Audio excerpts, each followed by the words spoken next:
Mr. Klein's Story Time. Hello, my name is Mr. Klein. I've been an elementary school teacher for almost 30 years, and I love reading stories to young people just like you. In fact, I've got a great story that I'd like to share with you right now. So let's get started. A Friend for Dragon by Dav Pilkey. A Friend for Dragon. Contents: Chapter 1, A Friend for Dragon. Chapter 2, Friends at Home. Chapter 3, The New Day. Chapter 4, Goodbye. Chapter 5, Summertime. Chapter 1, A Friend for Dragon. There once was a blue dragon who lived in a little house all by himself. Sometimes Dragon got lonely. "I wish I had a friend," said Dragon, so he went out into the world to look for a friend. Dragon went to the woods and met a small black squirrel. "Will you be my friend?" said Dragon. "No," said the squirrel, "I'm too busy." Dragon went to the river bank and met a fat gray hippo. "Will you be my friend?" said Dragon. "No," said the hippo, "I'm too tired." Dragon went to the pond and met a slick green crocodile. "Will you be my friend?" said Dragon. "No," said the crocodile, "I'm too grouchy." So Dragon sat down under a tree, still wishing for a friend. Suddenly, an apple fell out of the tree and hit Dragon on the head. Just then, a little green snake slithered by. The snake wanted to play a joke on Dragon, so it hid behind a rock and called out, "Hi, Dragon!" Dragon looked all around, but he didn't see anyone. "Who said that?" cried Dragon. "I did," said the snake. Dragon looked all around again, but he still didn't see anyone. "Where are you?" said Dragon. "I'm right here in your hand," said the snake. Dragon looked at the apple in his hand and scratched his big head. "I did not know apples could talk," said Dragon. "Oh, but we can," said the snake in the grass. "Would you like to be my friend?" Dragon asked the apple. "Oh, yes," laughed the snake. "At last," said Dragon, "a friend." Chapter 2, Friends at Home. Dragon took the apple home and built a warm, cozy fire. He told spooky stories to the apple. He told funny jokes to the apple. Dragon talked all day long and into the night.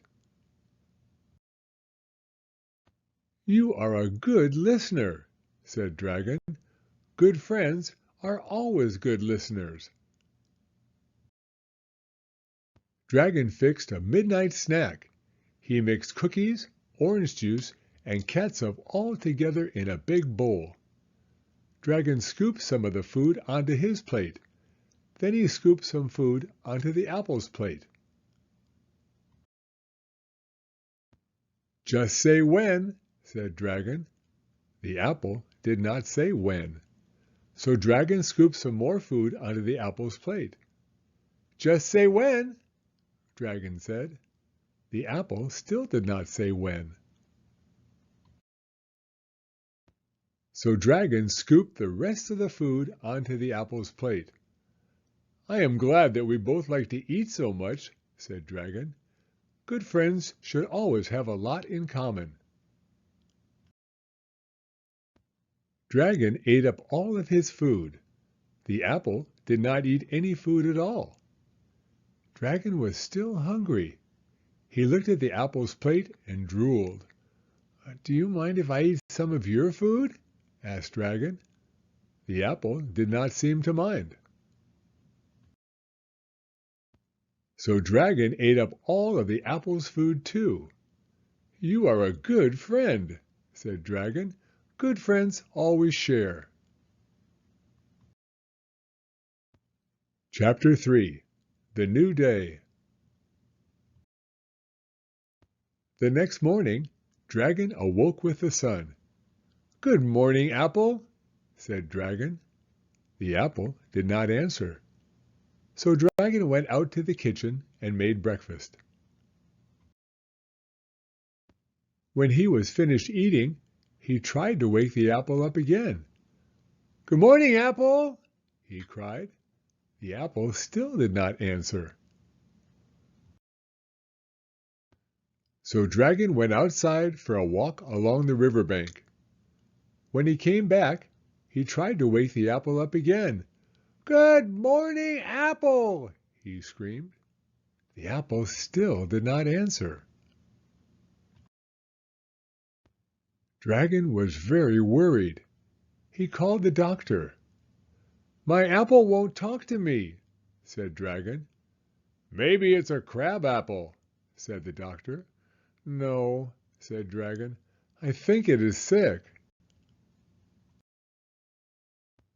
So Dragon took the apple to the doctor's office. They sat down next to a big walrus. "What's the matter with you?" asked the walrus. "It's my apple," said Dragon. "It won't talk to me." The walrus stared at the apple and drooled.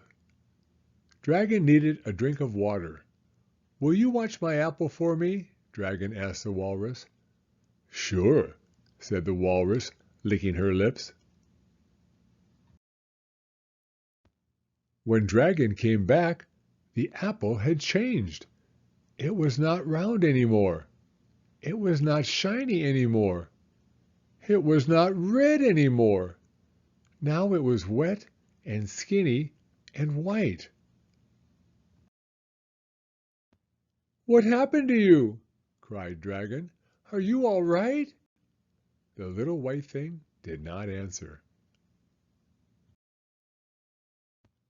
Dragon wrapped his friend in a piece of paper and carried it home. "Don't worry," said Dragon. "Everything will be okay." When Dragon got home, the little white thing had turned all mushy and brown. "Are you hurt?" asked Dragon. The mushy brown thing did not answer. "Are you sick?" asked Dragon. But there was no answer. "Are you dead?" asked Dragon. Still there was no answer.